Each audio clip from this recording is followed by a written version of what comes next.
fucking bitch. Of course, you know what? I don't do that anymore. I'm such a sweetheart now these days. Shit. Yeah, that's bullshit. I'm about to sell this shit on eBay because you know what? I don't give a fuck.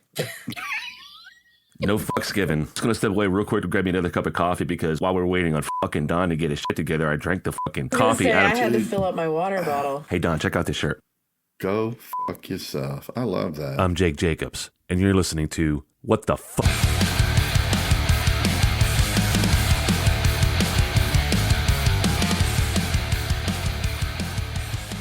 So this is the episode where Samantha and Don converge, and this is either going to be a case of organized chaos, a clusterfuck, or a train wreck, and maybe a combination of all three. But welcome to the shit show, and let's see what happens. Welcome to hell. Well, yeah. Well, there you have it. So, well, hey, good night, everybody. This is Good night, Cleveland. Dude, we're in Detroit. So Samantha, Jake and I have been working together for a long time, just kind of in the entertainment business. And you're very entertaining too. So I try. When I heard your last show, and I was like, holy shit, man, I love this girl. Let's get together and see if we can't come up with with just a good conversation. Yeah. Especially initially, you know. So I got a phone happen this week, and I know that we keep our names kind of protected for to protect the innocent, but I started with this new company about 3 months ago. I got the CEO that I report directly to the CEO. This he's a sharp guy, he really is. But he's had to do this job for so long by himself, and just challenging. His pace and intensity is way up there. There's nobody like this guy, but I basically, in my 90-day review, got worn the fuck out. Like I didn't know what I was doing. And oh, shit. so it was like, all right, here's the thing. I said, first off, I need you to get the fuck out of my way. And so he's very micromanagerial with a little bit of narcissist mixed in. I'm listening to this shit and I'm going, I don't think he realizes that every word coming out of his mouth, it falls right in line with narcissism and micromanagement. And so the whole time I'm just listening to this, and he likes to test people, which is fine. He was like, well, I stopped calling you because I was kind of testing you to see when you'd call me. I was like, well, I won't. Be like, we ain't in a relationship. Why do I need to call you? I just asked you to get out of my way so I can do the job you hired me to do. Well, you kind of got to earn that. I'm like, do you fucking hear yourself? And so I just kept pushing it. Yeah, pushing it. You kind of got to earn being left alone. I'm like, and then by the end of it, I was like, listen, I'll tell you what I'm going to do. I'm going to call you every day. You want to hear from me? Malicious Compliance. I'll call you. You want to know when I take a shit? You want to know when I eat? Yep, You want to breathe for the fifth time today? Like, currently wiping my ass back to front. I shook 3 times instead of 2 today. And I was fucking shocked, dude, because I've been an executive in this business for a lot of years. But I was just like listening to this shit going, does this guy even know what the fuck is coming out of his mouth? And that, you're talking about a what the fuck moment. I was like, dude, you hired me on because you have been in a position for a long, long time that you needed some relief. So I tried to give him relief and he doesn't want it. So I'm like, you know what? Fuck. Did he work his way up to the position he's in, or was this like a gifted to him kind of job? There's a long story behind it. I mean, the guy, his family had a business. He ran it for a long, long time. He did some good things. And then, there were some acquisitions made, corporate level acquisitions, some big companies, some people sold some shit, some people bought some shit. I don't want to get too, specific about it. But he was a good choice for CEO. No doubt about it. The guy's earned his way up there. But because I was going to say, if he just was handed the job and didn't go through the ranks and understand, like, people got to do what they got to do the way they got to do it. So he's earned the right to be a fucking idiot. Is that what you're saying? Okay. Yeah. I mean, it truly has. And shout out to you, CEO, if you listen to this. I don't give a shit. He can listen to it. He's a grown man.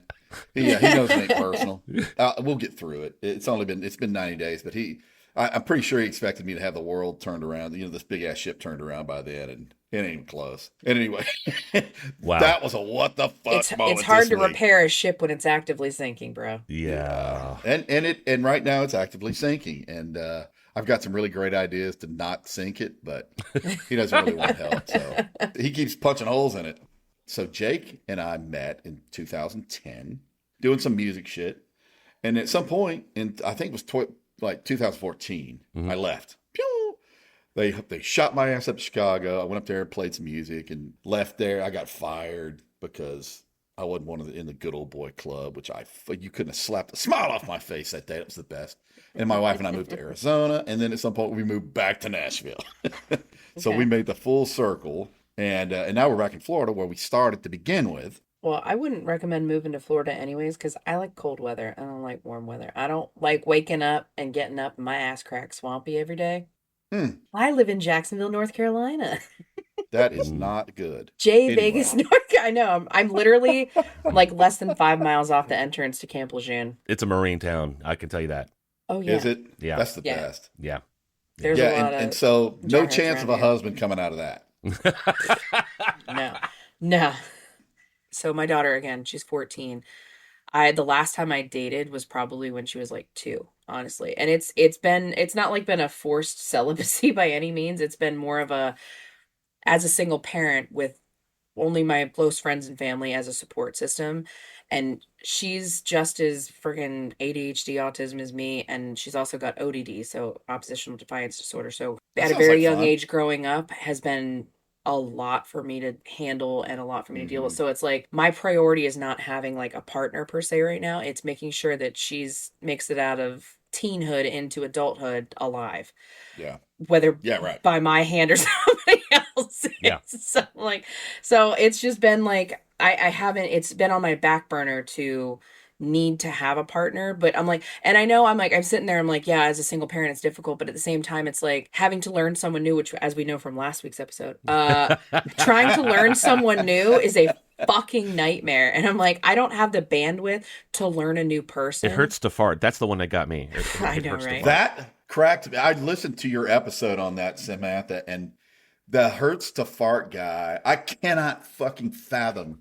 It wasn't even all of it. Like, he edited some of the like stream of consciousness conversation out of some of the wild shit he said. But like, yeah, I'm like, to try and have to learn a new person, but then also have to have them learn eventually my child, and like that, it was a lot. And I was like, this is too much going on with me trying to like, and then having to move and then all this other shit. So I was like, you know what? I'm perfectly content right now being a single parent, not having a partner at this point in my life. Like, I'm okay with it. I'm not like sitting there like, oh my God, I wish I was in a relationship. No, I get too far. I am not one who's like needs to be in a relationship to thrive. I've made it this far and I'm still alive. I have a what the fuck concerning children. Okay. This is a little bit more of a serious one, and I'm trying to find the humor in it. And the humor is going to be when my daughter gets better, she wants to be on the show, because my daughter is a 35-year-old female version of me, personality-wise. Yes. Cusses like a sailor. She speaks her mind, and she wants to be on the show, but right now she's having a hard time talking because she has a blood clot, one large blood clot, and several small ones in her right lung. Damn. Couple days before the new year, she ended up in the ER. She couldn't breathe, and they ran a whole shitload of tests, and that's what they found. Now, here's a little bit of a backstory. Almost exactly this same time last year, she was in a car accident, and her hip was broken. The bone that has the ball that goes into the hip socket, that sheared off, so they had to go in, do emergency surgery. They had to put hardware in to reattach that. So she healed, time went on, she's, went back to work and everything, and then almost exactly a year to the day, she's in the hospital with blood clots. So they're thinking possibly that was part of the cause, because blood clots from your legs will travel up and eventually get into your lungs. And the other part is birth control. So double whammy. She almost spent the night in the ER. They wanted to keep her, but they didn't have any room. So she didn't get a room until late in the night of that first night. And then she was in a hospital for 3 or 4 days. Sent her home, and then 2 days later, she was back in the ER again because she couldn't breathe. This is some scary shit. Yeah. Like, scary shit. Truly, what the fuck? I mean, I hope she gets better. Shit. Yeah, doesn't smoke, doesn't drink. Well, she drinks, but not like I used to. That's your fucking problem right there.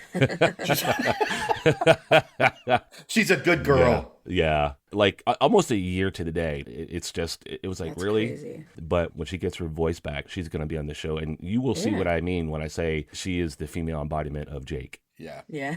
Jake, I'm glad you introduced us, because you could be my sister, literally. There was a time, so I didn't start drinking until I joined the Navy. And so when I made a choice to stop drinking, it's because I just recognized that I was irresponsible as fuck. Yeah. With a capital AF. I just stopped drinking. It never bothered me.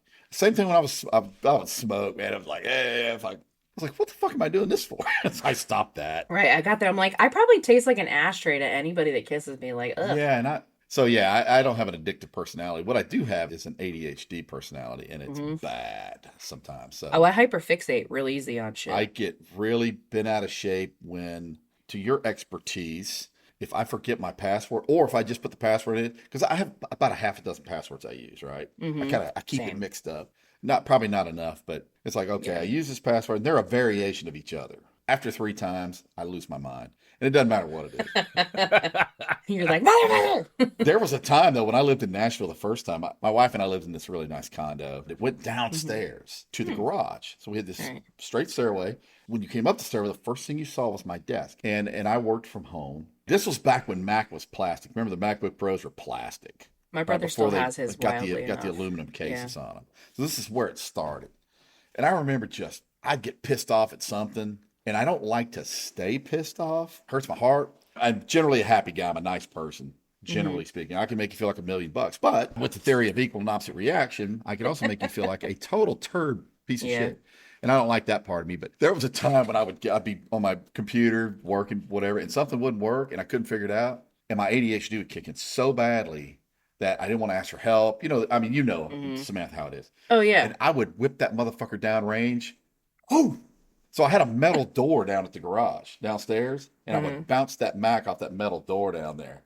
I went through about 5 laptops in 1 year, Jesus. and I recognized that perhaps That's an uh, expensive anger. it was not cheap. So yeah, I realized I was like, man, I have a problem here. Yeah. I got a couple G's worth of problems. I went to my wife. I was like, "What do you think's wrong with me?" She was like, "I don't know. You're fucked up in the head." So Every now and then I would get a text, Jake, what's my fucking password? And the running joke was I came up with this password for all our friends that would send me that text. I Hmm. said it's capital A, $, the Dollar number sign. 5, HO1E. There's your yep, password. Nice. Asshole. asshole. Exactly. Too Which, by the funny. way, fuck you, man, because I'm going to start using that one. That's going to be a new variant to my fucking repertoire. Oh I my appreciate God. you, Jake. You're the man. I got you done. You know what? You always have, and I love that. Yeah, this has been more of a counseling session than anything, and I love that. Yeah. We literally This is just had this therapy. Yeah. conversation about our last episode. We were like, these are like therapy sessions. Yeah, I'm man, like, they are. it is. Yeah. And I need this.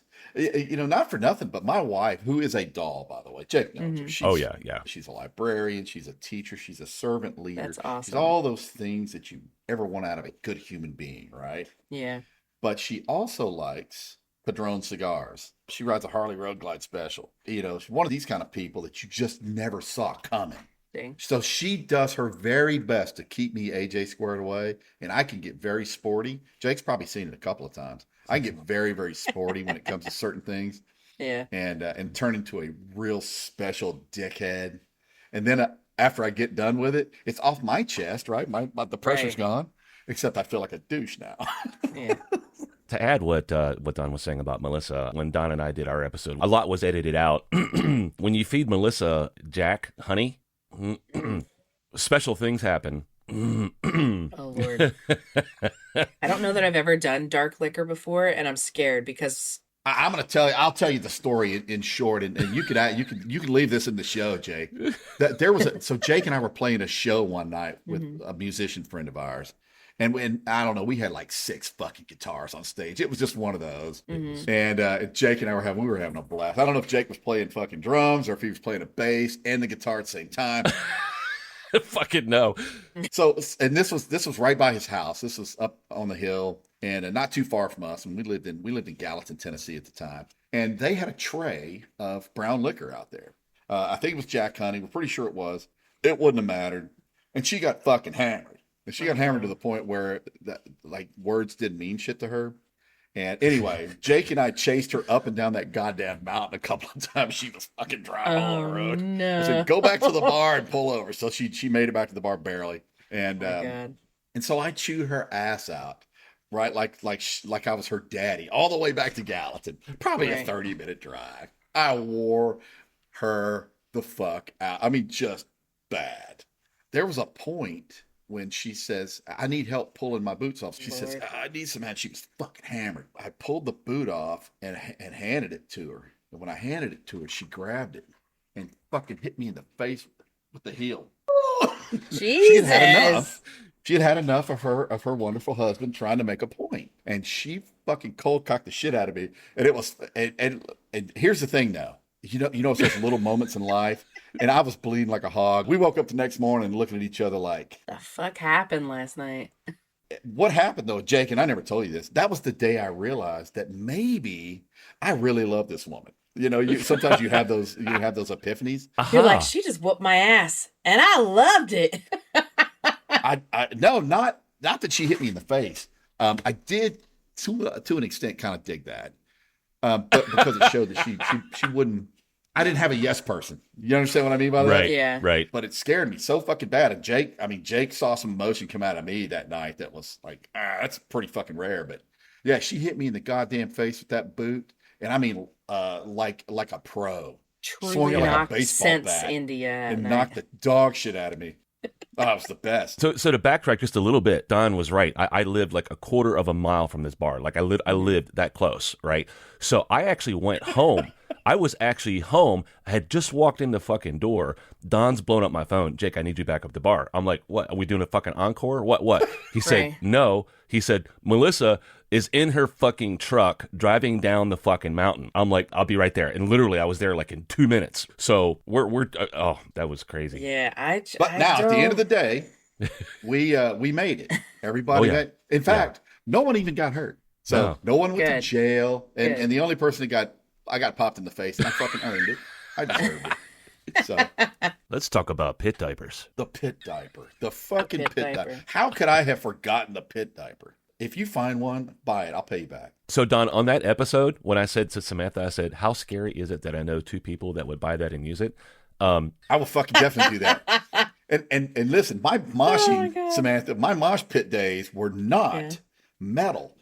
Pearl Jam was the greatest mosh pit of all time I'd ever been in. And Wow. so it was at that point when I should have said, man, if I can only come up with a way for these people to piss on themselves and have a collector's item and maybe even save that, I don't know, to keep them from having to leave this awesome pit, go to the Hague, come back, reestablish,